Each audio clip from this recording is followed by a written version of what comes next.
Ora, viva pessoal, bem-vindos a mais um Bancast. O meu nome é Luís Corte Real, sou o vosso anfitrião. Tenho comigo o Bruno Martins Soares e o Luís Filipe Silva, como sempre. E hoje temos uma convidada especial que nos vai falar da Ursula K. Le Guin, a Joana Caetano, doutoranda em Estudos Anglo-Americanos na Faculdade de Letras da Universidade do Porto. E estás a fazer uma tese sobre a Ursula Le Guin, e todos nós queremos aprender um bocadinho contigo sobre ela. É uma daquelas autoras que faleceu há poucos anos, não é? É uma daquelas autoras incontornáveis do fantástico. Mas se calhar começava por perguntar o que é que te atraiu para a ficção científica? Olá a todos. Primeiro, muito obrigada pelo convite. É um prazer e um gosto muito grande estar aqui convosco. Tenho seguido o vosso Bancast desde o início e sou uma leitora ávida da vossa. Eras tu, foste a única. Sempre que eu vou à FNAC, vou espreitar os stands para ver se já saiu mais um número. E sim, é um grande gosto estar aqui então falar sobre a Le Guin e sobre ficção científica e fantasia. Respondendo à tua pergunta, isto é uma grande viagem, como todas as epopeias quase do fantástico. Eu comecei com leituras de Jules Verne e de H.G. Wells, quando era jovem, e sempre fui uma grande fã de Doctor Who, mas, sinceramente, nunca considerei a ficção científica como um objeto de trabalho, um objeto de estudo válido para estudantes como nós e académicos das literaturas clássicas, por assim dizer. No entanto, acho que até foi o Luís Filipe que disse uma vez num dos vossos episódios que há leitores que chegam à ficção científica através das utopias, e foi exatamente esse o meu caso. Foi quando ingressei na faculdade e comecei a assistir às aulas de estudos sobre a utopia com a professora Fátima Vieira, que nós chegamos a trabalhar e eu e os meus colegas começamos a ver que, de facto, a ficção científica é um objeto muito rico para trabalhar na literatura. Comecei a trabalhar o cinema de ficção científica, estudando os espaços culturais como espaços de resistência social e política, e depois a memória cultural. Mas foi através de leituras como Frankenstein, da Shelley, e o Blazing New World, da Margaret Cavendish, que realmente comecei a trabalhar como objetos de literatura, como objetos de estudo literário e clássico, por assim dizer. Depois, juntamente ali com o Luís Filipe, que foi nosso convidado especial, nós tivemos um projeto de análise de textos de ficção especulativa, o projeto Alimentopia, Utopian Foodways, coordenado pela professora Fátima Vieira, e foi a partir daí que comecei mesmo a trabalhar muita ficção científica. Para chegar à Le Guin foi através de um conto muito interessante que se chama The Ones Walk Away from Almalance. Não sei se conhecem, mas é uma daquelas ferramentas de ensino que nós utilizamos muito na faculdade, nos estudos sobre utopia, nos estudos literários, e é sobre uma cidade feliz, alegadamente perfeita. Não há guerra, não há fome, não há divisões sociais e por isso não há necessidade de polícia nem de governo. Uma das características que eu gosto particularmente na Le Guin é o estilo literário que ela tem. Neste conto, por exemplo, nós começamos com a descrição da cidade num momento de grande êxtase social. Há uns desfiles, tudo é descrito como se fosse panorâmico, uma visão panorâmica, e de um momento para o outro temos uma aproximação, assim como se fosse um zoom in da cidade, e vemos que toda essa felicidade, toda essa ordem, depende do sofrimento constante de uma criança, que tem que estar fechada numa cave, sem contacto físico com ninguém, que passa fome, que é espancada, e toda a gente sabe que isto acontece.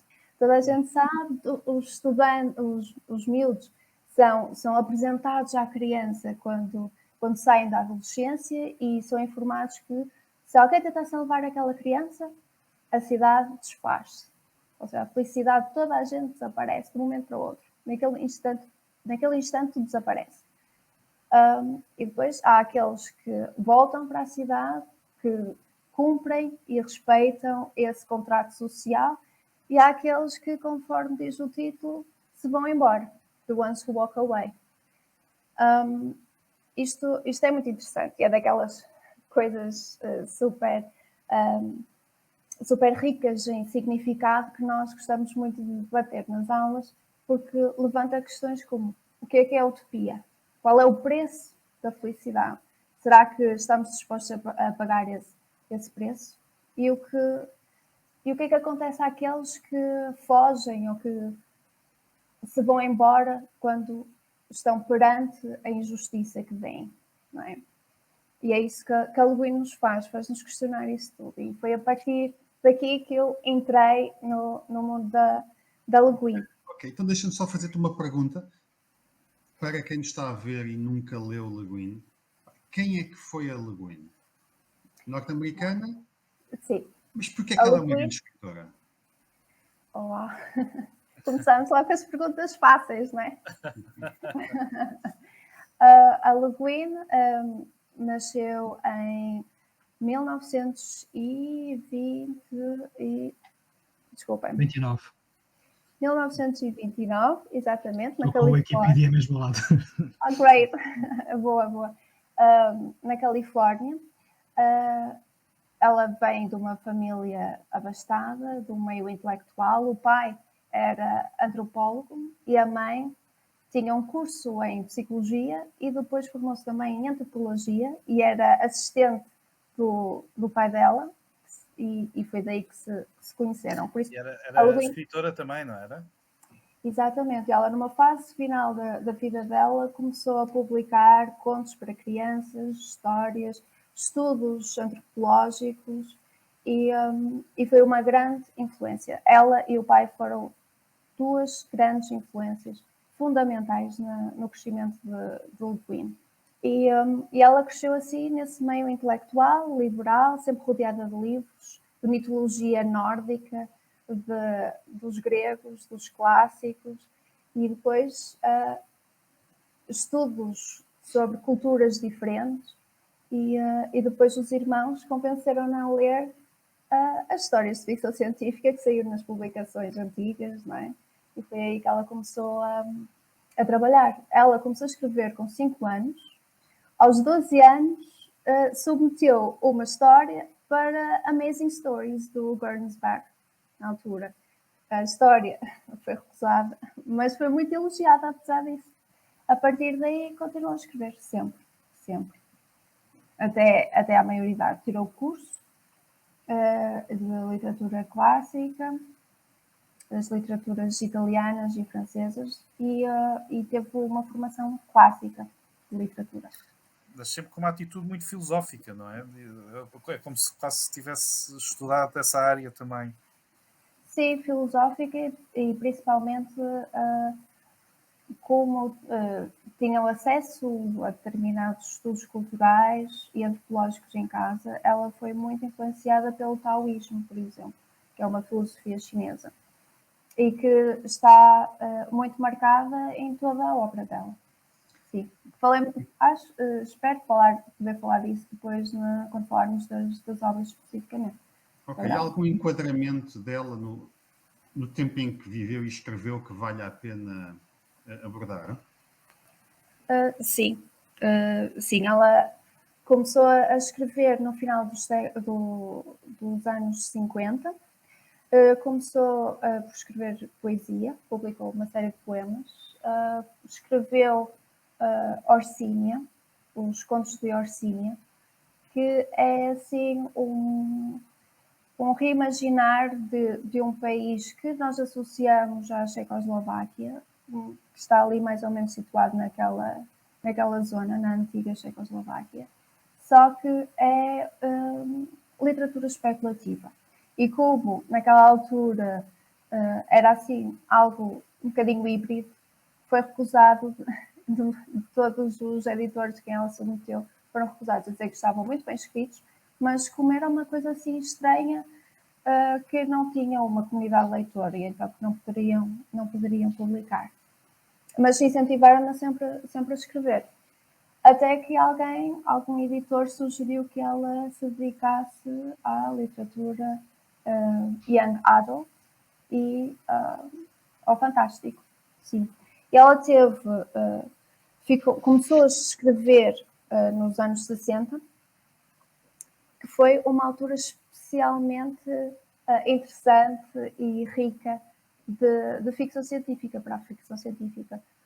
Porque, não sei, como sabem, os anos 60 foram daquelas décadas de grande estímulo intelectual e artístico, por causa de todos os movimentos políticos, desde a segunda vaga de feminismos aos movimentos ecologistas e os movimentos pelos direitos cívicos dos negros. Foi uma altura de grande entusiasmo intelectual, grande entusiasmo político. E em especial ela estava em Berkeley, não é? Que é um dos centros ela estudou da força cívica, não é? Americana. Sim, sem dúvida. Ela era uma subversiva, era vista como alguém que agitou, que combatia sei lá, pelo feminismo, era uma liberal. Qual era onde é que ela se posicionava? Uma das razões pelas quais eu decidi trabalhar sobre a Le Guin, em vez de trabalhar, por exemplo, sobre a Joanna Russ ou Octavia Butler, é a evolução que ela teve no feminismo, por assim dizer. Eu vou apropriar-me daquela frase muito, muito famosa da Simone de Beauvoir, que diz que nós não nascemos mulheres, tornamos mulheres. Não é? Em relação à Le Guin, ela não nasceu feminista, ela tornou-se feminista. Ela, perante aquele contexto muito radical das feministas, que diziam que as mulheres ou tinham filhos ou escreviam livros, ela nunca se identificou com as feministas radicais.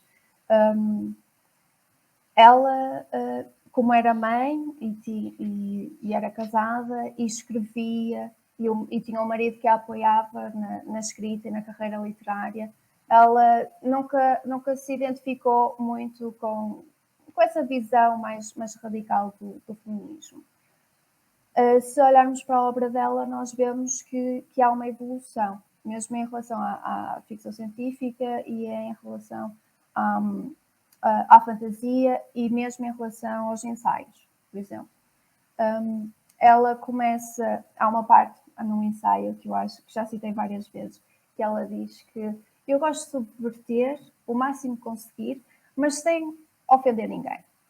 Era assim que ela via o feminismo no início. Depois ela disse, não, ok, eu vou fazer aquilo que acho que realmente é, porque demorou muito tempo até ela própria perceber o tipo de limitações intelectuais e artísticas que impunham a ela e que ela inconscientemente se impunha ela própria. Por exemplo, em relação à Joanna Russ, a Joanna Russ foi das feministas, escritoras de ficção científica mais radical e original daquela altura. Né? Ficou conhecida pela publicação The Female Man, que é uma história super interessante, que tem 4 personagens que são tipo 4 versões diferentes da mesma personagem, que é ela própria. E é super interessante, mas de um estilo super agressivo, por assim dizer. ela era académica, achava que a revolução já estava atrasada há muito tempo, e então, por causa dessas visões políticas tão fortes, ela até teve problemas na sua carreira académica. A Le Guin, não. A Le Guin, a Joanna Russ era aquilo que nós chamamos uma transgressora, que se impõe. Ela faz a revolução. A Le Guin é subversiva. Ela entra no sistema e começa a subverter. Começa a fazer alterações. E ela começou a fazer isso até inconscientemente. E depois, a partir do momento em que teve ali um backlash, foi ali alvo de um ataque, quando publicou The Left Hand of Darkness, acho que em português é A Mão Esquerda das Trevas, ela disse, ok, vamos parar, vamos pensar e vamos ver o que é que faz, o que é que eu faço daqui, por onde é que eu vou. E há um documentário muito interessante sobre ela, que até foi lançado postumamente, em que ela diz que, ok, as feministas estavam certas, as críticas estavam certas, só que eu ainda precisava de crescer, eu precisava de encontrar a voz de escritora mulher e de mulher dentro de mim. E se eu não tivesse feito isso, se eu não tivesse seguido esse conselho, eu provavelmente teria deixado de escrever. E isto é muito interessante, foi uma das razões principais pelas quais eu decidi trabalhar. Isso é muito lúcido, não é? Muitas vezes os escritores, e claramente não é o que se passa com o Le Guin, mas os escritores muitas vezes tu vês que acabam por estar sempre a escrever as mesmas histórias, sempre a escrever as mesmas histórias, e isso normalmente passa-se porque eles próprios cristalizaram internamente, não é? E estão a viver ainda as suas histórias mais infantis, digamos, qualquer coisa assim. Essa atitude que tu estás a dizer e que faz todo o sentido é de uma maturidade incrível. E de uma humildade intelectual que deve ser celebrada. Acho que isso foi uma das principais razões que me levou a escolher, porque enriquece muito a obra. E o facto de eu trabalhar sobre o universo Reines faz com que veja essa evolução na obra.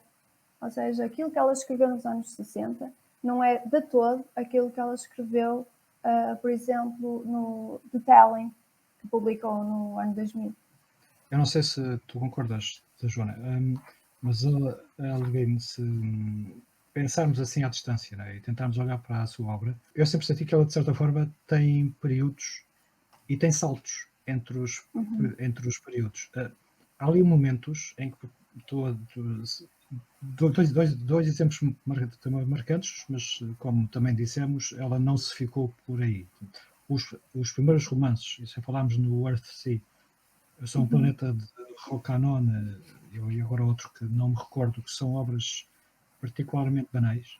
Quer dizer, comparado depois com o resto da obra, são bons livros, mas não são extraordinários. E ela, de repente, depois salta, em termos de ficção científica, salta para a mão esquerda das trevas e para os despojados, que são dois grandes pesos pesados a nível filosófico, a nível de consciencialização de sociedades radicais e a nível político. E depois acaba aí e tem um salto para o Always Coming Home, que é outra coisa totalmente diferente. E sim, depois na fase final tem outras variações, mas há ali momentos que parecem momentos de chaveira em que há uma quebra, como se fosse uma pessoa totalmente nova, em termos se fosse uma pessoa, diríamos, olha, é um outro heterónimo. É o heterónimo. Sim, concordo plenamente. Eu tive a sorte de poder ler Earthsea por ordem cronológica. Ou seja, eu li os 3 primeiros livros e pensei, ok, isto é muito clássico, tem coisas que são novas, tem muitas inovações no subgénero da fantasia, mas isto ainda é muito, muito clássico. Quem tem poder são os homens, são os feiticeiros. A escola de feiticeiros é enclausurada, eles são alegadamente celibatários, as mulheres bruxas têm algum conhecimento de magia, mas ela descreve como um poder fraco e maléfico, e são vistas com escárnio e algum receio e muita desconfiança, enquanto que os feiticeiros são admirados e até lhes entregam tudo, eles não precisam de pagar para comer, não precisam de pagar para ter abrigo, etc., porque toda a gente lhes dá, enquanto que as bruxas não é? Ou seja, tem até uns pozinhos de misoginia e tal, nós conseguimos encontrar ali.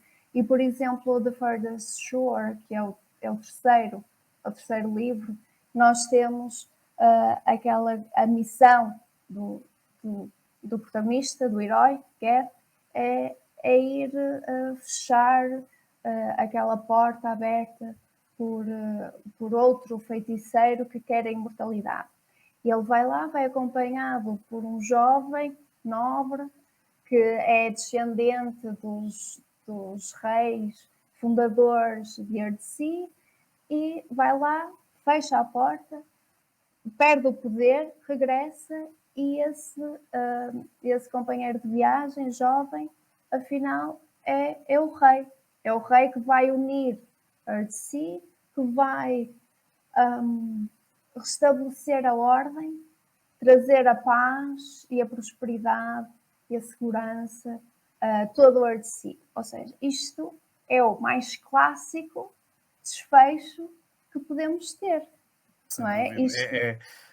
Faz lembrar, entre outras coisas, as lendas míticas que o Conrad, que o Campbell fala, se não me engano, era da Índia ou da Indonésia, uma coisa assim, que também era assim havia sempre um jovem qualquer que viu uma espécie de sacrifício simbólico para se tornar uma coisa diferente, não é? Para passar para um patamar diferente. Sim, e é aquilo que nós vemos na fantasia clássica, por exemplo, O Senhor dos Anéis, não é? Nós temos o final. Herdeiro, Exatamente. clichê do herdeiro, que ninguém sabe que é o herdeiro, e depois... Exato. Ele não sabe, normalmente é jovem e vai incorporar aquele ideal de rei benigno, justo, sábio, que é o género do pater familias de toda a região. Isso é do mais clássico que há. Não há aqui inovação nenhuma nesse aspecto, não é? Nós, nas utopias, também temos muito isso, não é? E até temos naquelas que são projetos de comunidades utópicas ou comunidades intencionais, e chamamos de as utopias paternalistas, porque é assim, um pai benevolente que toma conta dos seus súbditos, não é? E é isso que vai trazer a paz e a prosperidade. E a Ursula Le Guin escreveu essa fantasia paternalista? Não. Isto eu estou a aplicar, a fazer um paralelismo com os textos utópicos também, da velha guarda, da tradição clássica da utopia. Também acontece. Na utopia de Thomas More, nós temos o rei Utopos, que foi aquele que fez guerra com toda a gente, e depois tornou-se um rei benevolente e que, trouxe para o seu seio todos os habitantes da utopia e transformou aquela ilha na ilha perfeita, não é? Mas eu ia pensar que, se calhar, a Le Guin tendo consciência das utopias, eu também tinha mais consciência da falácia do pensamento utópico. Aliás, precisamente a utopia que ela designa expressamente como tal é, se calhar, a única autora, ou a primeira, a chamar utopia ambígua, em que mostra a possibilidade de fracasso e de engano existente na própria proposta de sociedade. Esse livro é fantástico. Exato. A questão da utopia é, de facto, muito, muito importante na Le Guin, tal como o feminismo é daquelas... daquelas características absolutamente fundamentais para conseguirmos perceber a sua evolução. E os despejados é isso mesmo, é a concretização de uma ideia que ela testa. É isso que ela faz, ela não dá respostas, ela não gosta de dar sermões, ela não é didática, ela gosta de levantar questões. E aquilo que ela faz nos despejados, que ela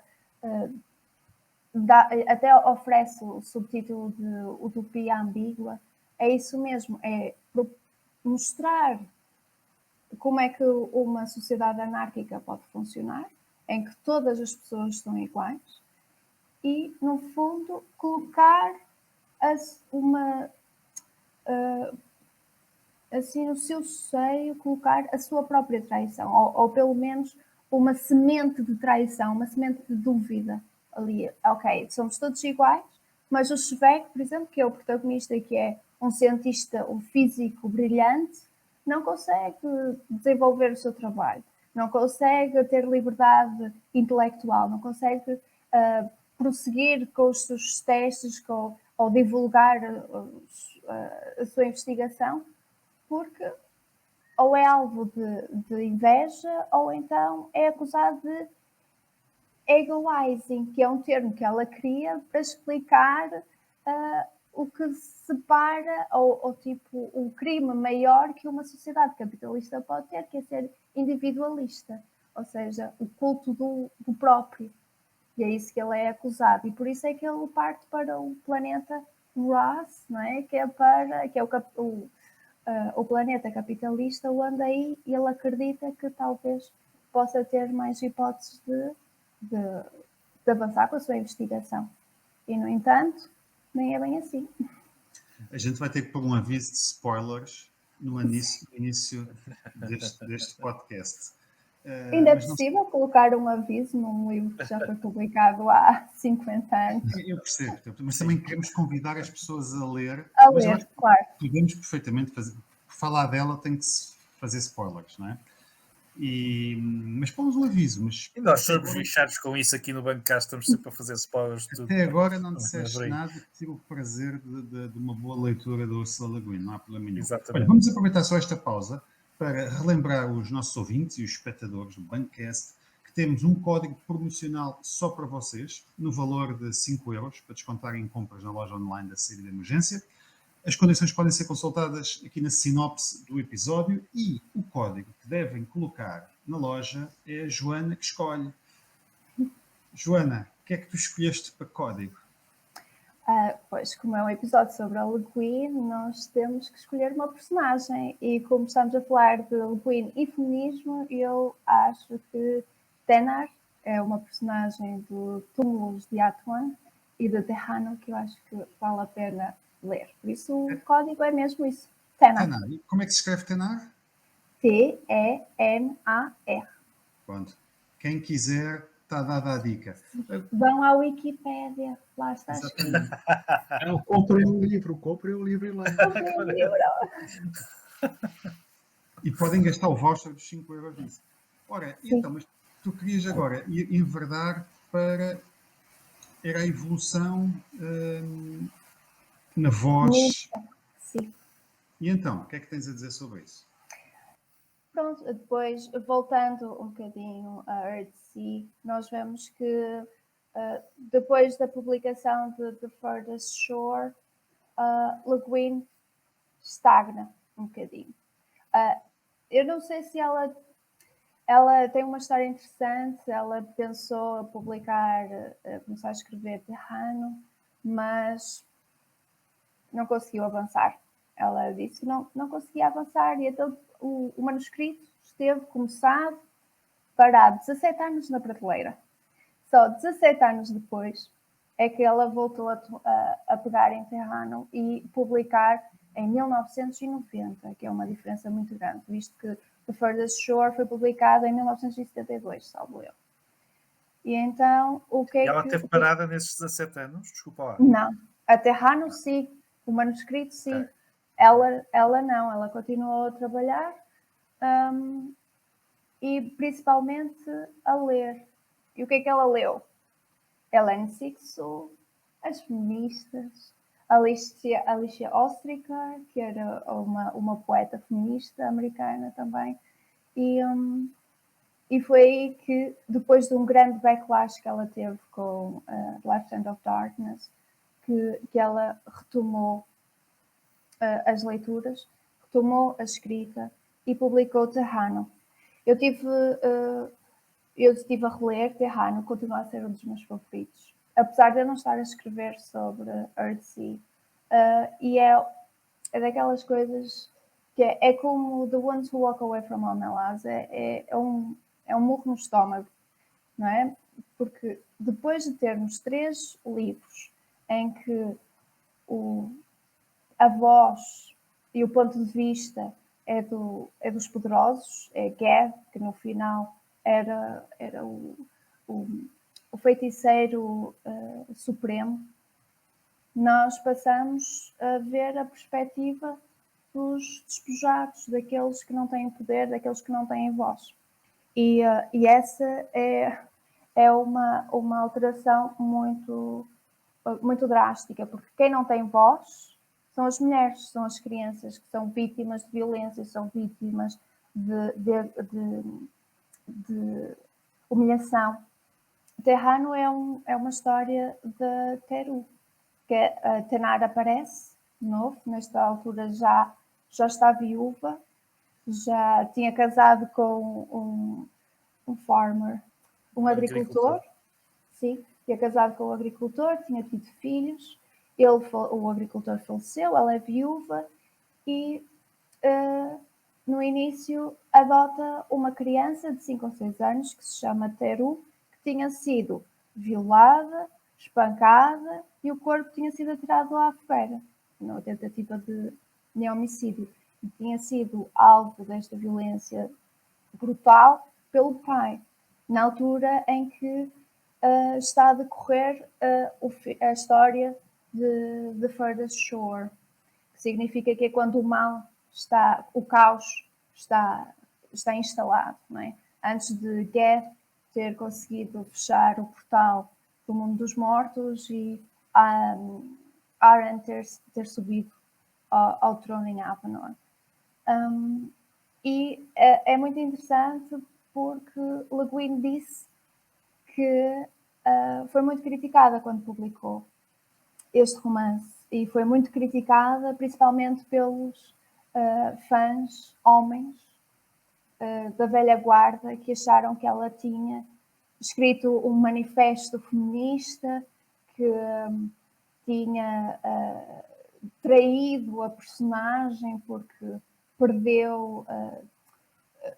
Gad perdeu os poderes, então isso tinha sido uma traição dela perante o fantástico, perante a personagem, perante Earthsea. Isso é muito, muito interessante e de facto ela diz, ok, foi preciso crescer para chegar aqui, não é? Estavas a falar e eu estava-me a lembrar de uma reportagem que ouvi hoje da BBC sobre o que se está a passar no Sudão, e a maneira como estão a haver manifestações fortes sobre a democracia no Sudão e a favor da democracia, as Forças Armadas e os polícias estão basicamente a focar-se nas mulheres, porque são as mulheres que estão à frente das manifestações e ao mesmo tempo eles sentem como um ponto vulnerável. Se atacarem as mulheres, se conseguirem. E isso é curioso, estávamos outro dia a falar e eu também vi outra reportagem sobre isso, quando se estava a falar da Ucrânia e da guerra, e uma das coisas interessantes que se estava a dizer é que um dos pontos claros dos lares vencedores das guerras na história é se tem as mulheres do seu lado ou não. Se as fações têm as mulheres do seu lado ou não. E ao mesmo tempo são sentidas de uma forma ou de outra como um ponto vulnerável. E parece-me que é isso que tu também estás a dizer, que o Guin estava a dizer, não é? Sim, porque as primeiras vítimas são sempre as mulheres e as crianças, porque são aquelas que não têm voz, não é? E Teru, que é a menina que sofreu esta violência toda e continua a sofrer violência porque as pessoas acham que se ela sofreu aquele tipo de violência é porque ela é má, não é? Porque associam a fialdade e aquela violência toda à essência dela. Isso não é verdade, tem a ver com a essência de quem cometeu o crime, não é? Não da vítima.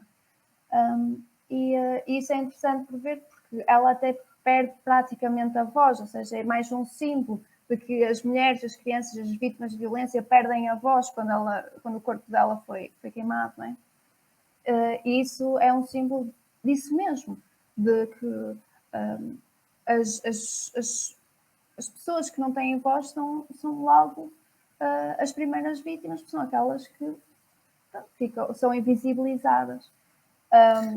Já agora, só porque uma coisa que tu disseste quando estávamos offline, e eu não consigo deixar de olhar aí para a imagem da Virginia Woolf lá atrás, que falaste um bocadinho da influência que a Virginia Woolf tinha sobre a Le Guin e sobre os escritos da Le Guin.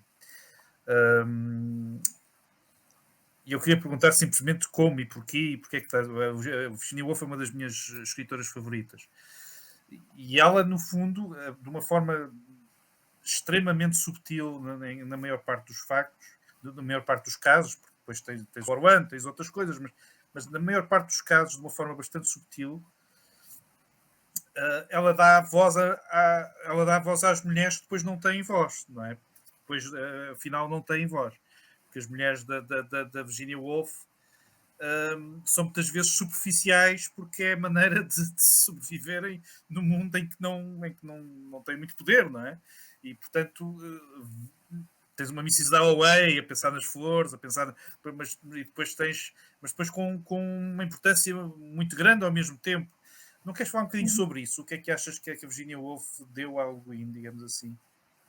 Sim, a Virginia Woolf foi uma influência constante na obra da Le Guin. Mesmo antes de ela se dedicar às leituras feministas, ela já era fã e leitora recorrente de Virginia Woolf, porque de facto Virginia Woolf foi um grande marco da literatura universal e não só de literatura escrita por mulheres. Ela foi completamente inovadora no estilo de escrita, como também inovadora no conteúdo. Ela é daquelas escritoras mais complexas e completas que nós temos o privilégio de poder ler. E uma das coisas mais interessantes que ela tem são, de facto, os ensaios, e que são quase manifestos pela colocação de vida de escritoras que foram esquecidas, de personagens que são vilipendiadas, personagens femininas, obviamente, que são vilipendiadas pelos críticos. Isso foi uma preocupação que a Le Guin herdou e que incentivou sempre muita parte política da obra da Le Guin. E é mesmo interessante ver a forma como ela está sempre constantemente a revisitar. Virginia Woolf tem aquele ensaio famosíssimo que é A Room of One's Own, que fala sobre as mulheres que não tiveram acesso à educação, que não puderam publicar, recupera uma série de escritoras que foram quase invisibilizadas, que estão quase omissas, nomeadamente a Margaret Cavendish, que eu falei no início, ou a Aphra Behn, que também está aqui alguns na minha estante, e a Le Guin recupera isso. E ela vai muito na senda da Joanna Russ, que a Joanna Russ escreveu um livro muito interessante que fala sobre as estratégias todas utilizadas pelo canon e pelos cannoneers, como elas chamam, para desconsiderar as obras escritas por mulheres e as mulheres escritoras. E a Le Guin recupera isso. Escreve também um ensaio que se chama Disappearing Grandmothers, que fala de 4 processos de invisibilização das escritoras. E isso é uma ponte com outro ensaio de Virginia Woolf, ou seja, ela está sempre a fazer este tipo de paralelismos, e isto é constante ao longo da vida dela, e é muito visível nos ensaios que ela publica.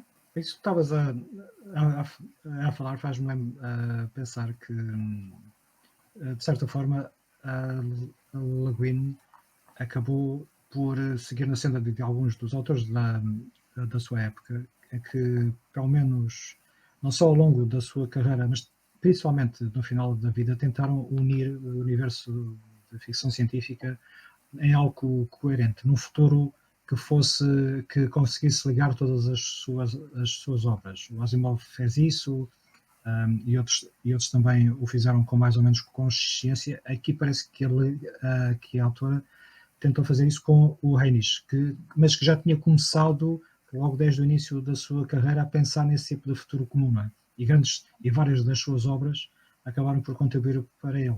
Sim, concordo, porque ela diz que o processo criativo dela tem a ver com ouvir, sentar-se e ouvir. Ela diz que não cria as coisas, ela diz que as coisas lhe aparecem. Os personagens normalmente sentam-se à secretária com ela e dizem: ouve a minha história, que foi o que ela diz que aconteceu com o Chebec, Os Despojados.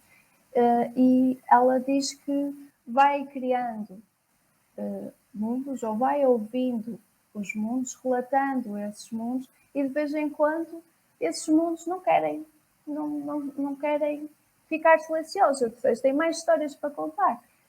Então foi o que aconteceu com a Leia Odom, que ela sentou-se ao lado dela e disse: conta a minha história. E ela decidiu relatar, num conto que se chama The Day Before the Revolution. Só que esta personagem, Odo, não é aquela jovem guerreira que está a protestar em Uraz contra o capitalismo, não é aquela filósofa que está sentada na prisão a transcrever os seus princípios anárquicos. É a velhota que acabou de ter a segunda trombose e que está doente. Está num corpo velho, que as pessoas vive numa comuna em que as pessoas ainda lhe prestam alguma deferência por causa do que ela foi, mas não reconhecem o que ela é. E é um texto muito, muito interessante, que fala sobre a velhice nas mulheres, a facto de, a partir de uma certa idade, elas se tornarem invisíveis, ou melhor, ainda mais invisíveis, mesmo aquelas influentes e poderosas, não é? E que, no entanto, continuam a ter os mesmos estímulos e impulsos e desejos do antigamente. E então, é daquelas coisas que me faz sentir afortunada por ter escolhido a Le Guin como objeto de estudo, porque é sempre uma surpresa, não é? Principalmente para nós, as feministas. Mas isto para retomar outra vez a questão do universo Hainish tem uma tendência subversiva, utópica, muito pungente, não é? O facto de ela ter criado o ecuménio, o Ecumen, como está escrito no original, mostra esse pendor utópico, porque a Farah Mendlesohn, que é uma escritora especialista em ficção científica, ela identificou há uns tempos 3 temas muito recorrentes na ficção científica, que é a invenção maravilhosa, ou que eu também digo que é a invenção, ou o inventor, que normalmente é um cientista branco, né? A segunda é a Guerra do Futuro, e a terceira é a Viagem Fantástica. O Ecumen dá a resposta ao segundo motivo, que é a Guerra do Futuro, enquanto que na tradição a Guerra do Futuro é normalmente guerras interplanetárias em que vamos nós, não é? Os terráqueos a tentar construir um império interplanetário, não é? E fazemos guerra com toda a gente, ou então estamos aqui a tentar defender-nos de outros seres que nos invadem. Aqui a Le Guin pega no tema do conflito e da guerra e desconstrói. Começa com a Liga de Todos os Mundos, no início, que ainda é muito militarizado, mas depois evolve para o ecuménio, que se torna um órgão político, administrativo de vários planetas unidos que tentam criar uma rede de força, mas não militarizada, ou seja, com emissários que vão a outros planetas tentar convencê-los a aderir a este ecuménio e que vão lá reportar e transcrever e preservar as identidades culturais desses povos, para que nunca se percam. Façam like, subscrevam, partilhem e comentem. Sejam épicos.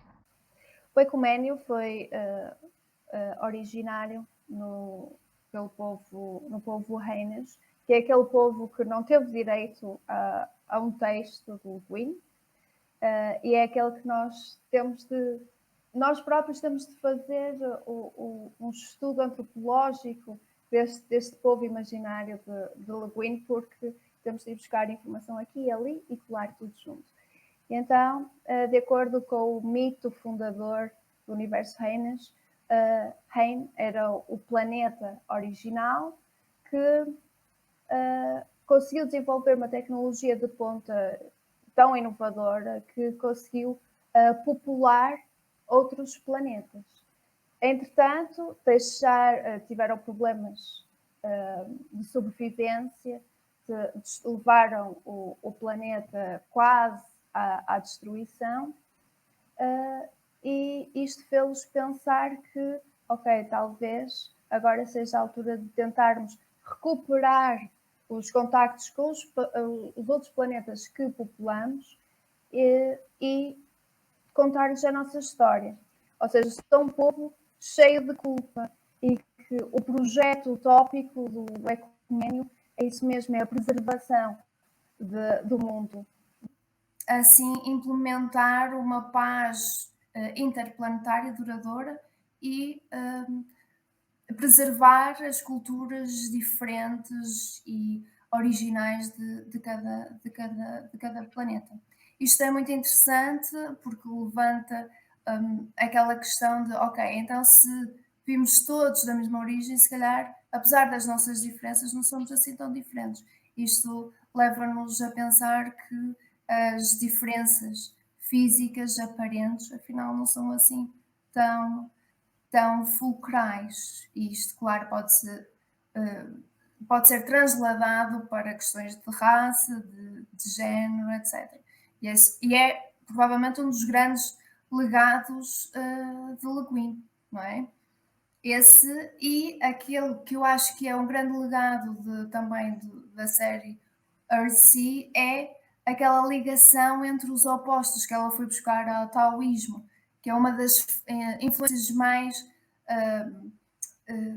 constantes de toda a carreira dela, apesar das várias fases que ela passou, não é? Que é o facto de termos os opostos, como o bem e o mal, por exemplo, que não podem viver um sem o outro. E a ordem depende do equilíbrio entre os dois. Ou seja, ao contrário do que é a tradição na fantasia, por exemplo, é que o mal não é corporizado, ou seja, não é um personagem que possa ser aniquilada pelo herói e que depois o equilíbrio repõe-se. Não, o mal acontece em consequência daquilo que nós, humanos, fazemos. Nós perturbamos esse equilíbrio e é daí que vem o caos. No caso de Earthsea, no primeiro livro, é Ged, o protagonista, o herói, que ele próprio vai buscar, convoca o mal, por causa do seu orgulho ferido, não é? Ele é que invoca uma sombra e depois fica marcado, não é? Fica visível essa marca que fez. E no terceiro livro, por exemplo, é outro feiticeiro que querendo a imortalidade, altera o equilíbrio. E isso nós vemos também no universo Fênix, na ficção científica. Left Hand of Darkness vem daí mesmo, daquele poema, não é? A luz é a mão esquerda da escuridão e a escuridão é a mão direita da luz. Elas estão juntas, agarradas como dois amantes em cama, deitados e juntos, inseparáveis, por assim dizer. E é isso que ela vai buscar ao taoísmo. É uma das grandes invenções e apropriações das filosofias chinesas que ela faz, que ela traz para a fantasia, para a literatura fantástica. Ok. Nós estamos a começar a ter aqui Sim. Estamos a começar a ter uns problemazinhos de som, Joana, mas nós não nos podemos despedir antes de tu nos dizeres que adaptações para outros mídia recomendas da Ursula Le Guin? Houve uma série de televisão de Terra-Mar, do Earthsea, não houve? Sim, foi muito polémica, muito controversa, porque ninguém gostou. E a Le Guin disse, ok, eu assinei o contrato a dizer que vou ser consultora, mas ninguém me perguntou nada. E então fizeram tudo mal, ainda por cima tornaram as minhas personagens, que são todas de cor, não é? Em brancos. Foram feitas por pessoas, por atores brancos, ou seja, isso destrói completamente a origem e o meu pensamento, e então ela renegou por completo aquela adaptação, e de facto é bastante fraca, sim, é muito fraca. Mas posso recomendar uma adaptação em que ela foi de facto consultora, assinou o contrato e deu a sua opinião, que é a primeira adaptação para a TV do Lady of Heaven, de 1980, que é de facto é muito boa. Depois há uma outra que é de 2002, acho eu, que também é interessante, mas que canibalizou ali um pedaço significativo do enredo, e acho que isso traz alguns problemas, não em termos narrativos, porque ok, ficamos com uma sensação, ok, a história acabou, mas porque tira coisas muito importantes do texto original. Depois também há o filme de animação Tales from Earthsea, do filho do Miyazaki, Goro Miyazaki, que ela disse, ok, está bonito, mas puseram-nos todos a lutar, isto vai contra aquilo que eu disse. Além disso, transformaram o mal numa versão purpurizada, que é um feiticeiro, ainda por cima é mulher, e dá aquela sensação que, ok, há uma grande batalha final, aquela personagem é destruída e fica tudo bem, não é? O que está a sabotar os princípios taoístas que ela quis implementar sempre, não é? E além disso, tem um tom moralista que ela não aprova. Ela diz que está ali para fazer questões, não é para dar lições. Por isso, ela também não gostou particularmente dessa adaptação. E outra coisa interessante que eu li sobre esse livro, sobre esse filme, desculpem, é que o pai, o Miyazaki pai, disse, depois de ver o filme do filho, disse, ok, o meu filho é uma criança, ainda não cresceu. Okay. O que significa que ainda não tinha amadurecido o suficiente para fazer uma adaptação que de facto fosse ao encontro da origem, que são os livros da Le Guin. Ainda por cima são os mais interessantes, porque é The Hano e o conto Dragonfly, e vai buscar algumas coisas de Furthest Shore, por isso é na altura da transição que é muito importante para ela, e que se nota uma série um crescimento forte das personagens, e pronto, e que ficou ali um bocadinho plasmado. Okay. Sim, ficou assim um bocadinho plasmado. Depois, queria recomendar o documentário que foi lançado postumamente. É um documentário de Arban Curry, chama-se Worlds of Ursula K. Le Guin, 2018, que é muito bom. É muito curtinho, são só 60 minutos, apesar de eles terem horas e horas de entrevistas com a Le Guin. Tem convidados especiais, a Atwood, o Neil Gaiman, pessoas da área do fantástico que foram amigos próximos ou que conhecidos como o Samuel Delaney, que acrescentam bastante à experiência que nós temos da Le Guin, principalmente a parte mais pessoal, que também é interessante. Também tem entrevistas com o marido e os filhos, também é muito interessante. Está feito de uma forma muito bonita, esteticamente bonito e muito respeitador da obra e da autora. Ok, fiquei curioso para ver esse documentário. Uma das últimas intervenções que ouvi dela foi ela a cascar forte e feio no Donald Trump, numa entrevista.